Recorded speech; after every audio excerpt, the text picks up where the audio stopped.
மகாநதி சீரியல்ல நிவினையும், யமுனாவையும் ஒரு ரூம்ல அனுப்பி வச்சுட்டு, இங்க நம்ம காவேரியும், நம்ம விஜயும் ரொமான்ஸ் பண்ண ஆரம்பிக்கிறாங்க.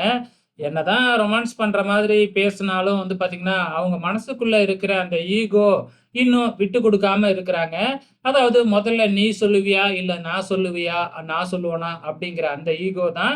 ஸோ மனசுக்குள்ளார என்னதான் ஆசை இருந்தாலும் வந்து பார்த்தீங்கன்னா, அவங்க டைரக்ட்டா எதுவுமே சொல்லவே மாட்டேங்கிறாங்க. எப்ப பார்த்தாலும் நம்ம காவேரி கான்ட்ராக்ட் முடிஞ்சு நான் போகப் போறேன் அப்படிங்கிற மாதிரி பேசிக்கிட்டு இருக்கிறாங்க.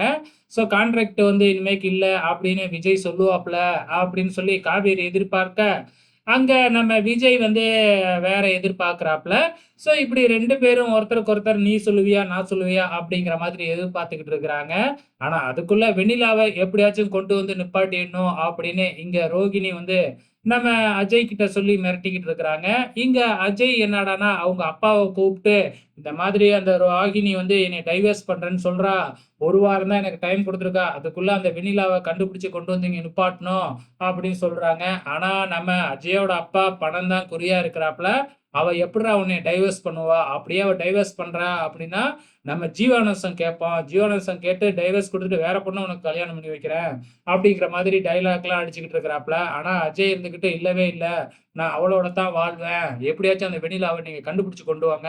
அப்படிங்கிற மாதிரி சொல்லிக்கிட்டு இருக்கிறாங்க. ஸோ இது எப்ப கொண்டு வர போறாங்க அப்படிங்கிறது நல்லாவே தெரியும். காவேரியோட பிறந்த நாளுக்கு பெருசா ஒரு சம்பவம் நடக்க போகுது. எங்க மறுநாள் காலையில தூங்கி எந்திரிச்சதுக்கு அப்புறம் நம்ம நிவின் வெளியில வராப்ல. கரெக்ட்டா முன்னாடியே நம்ம விஜய் நின்னு ஹாய் அப்படின்னு சொல்லி கூப்பிடுறாப்ல. ஆனா நிவின் இருந்துகிட்டு நம்ம விஜய் மேல கோவமா இருக்காப்ல இல்லையா? எப்பயுமே நீ தான் என்னோட முதல் எதிரி அப்படிங்கிற மாதிரி டயலாக்லாம் அடிச்சுக்கிட்டு இருக்கிறாப்ல. ஸோ இத காவேரியும் கேட்டர்றாங்க. என்னால தானே உங்களுக்கு இவ்வளோ கஷ்டம் அப்படிங்கிற மாதிரி விஜய் கிட்ட சொல்லிக்கிட்டு இருக்கிறாப்ல.